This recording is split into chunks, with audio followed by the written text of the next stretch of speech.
Then we'll have the afternoon service, and then Mildred's parties from 4 to 6. And so don't forget about that. A lot of things going on, and looking forward to them all.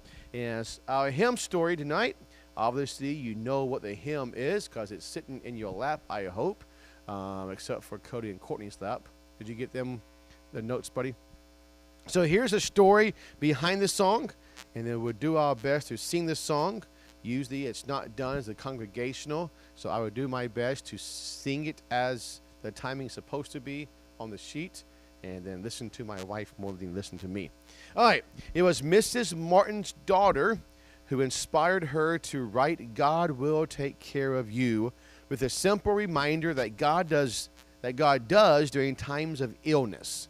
The year was 1904, and the Martins were living at Practical Bible Training School in Johnson City, New York at the time.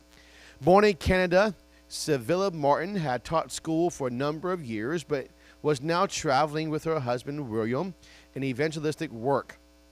It was William who put her poem to music, and the hymn, "God Will Take Care of You," was born. God had used the words of a little girl the first time to move Sevilla's heart, and now he would do it again with the words of an invalid woman. It was a bright, clean morning when Mrs. Martin set out on her journey to Elmira, New York. The Erie train would take some time to cover the 50-mile distance from Binghamton to Elmira, but she felt that every bump in the rails was worth it, for the Lord was leading again. Years later, she would say that it was the most important trip she had ever taken. In her own words, she tells us what happened that day in Elmira. "I wrote the song, 'His Eyes on the Sparrow,' in the company of a bedridden saint in the city of Elmira, New York.